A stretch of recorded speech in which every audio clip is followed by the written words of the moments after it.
the first time I've attended this Info Point event, and I actually found it very useful, because before we prepared our policy, we had a broad public consultation. So getting a feedback on the questions raised once people have actually read our communication is very useful for us when we go into implementation.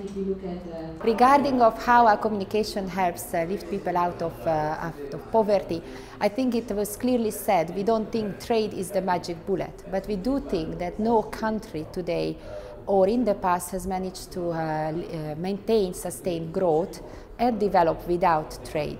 There is no doubt that today emerging economies or better off developing countries still face developmental challenges.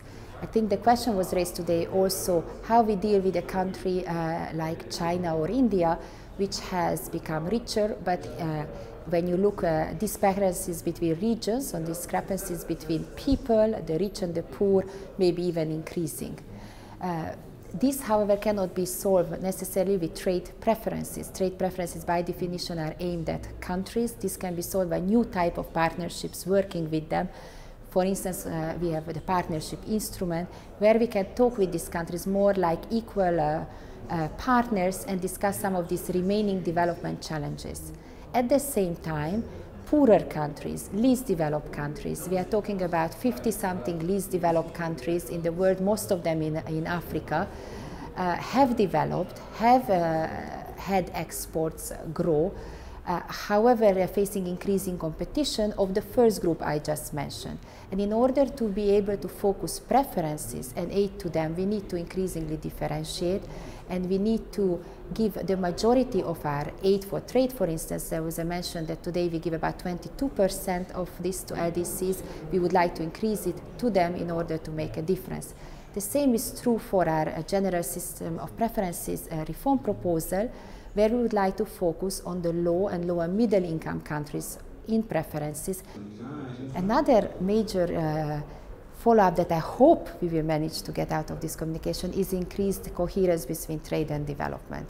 I think those work in both ways. I think we do need to better reflect developmental needs in our trade policies, and I hope that we can increase trade importance in a national development strategy of a country. Almost 30%. Communication is about trade and development, or trade growth and development, to try to improve the contribution of trade to development policy. It was quite good time to remind what was said 10 years ago, to draw the lessons of these 10 years, because at the time there was a high level of optimism about Doha, about the EPA, about other negotiations, and we are still optimistic, but in a different way, because we have learned some lessons, we have discovered some difficulties, we have discovered elements which need to be taken into account. First of all, at what speed our partners want to advance and in what direction. And so it was time to clarify all these, to take stock and to confirm what remain the good guidelines, and to adapt them where we have seen that as they were conceived 10 years ago, they have not worked. So that is, for me, the main value of this communication.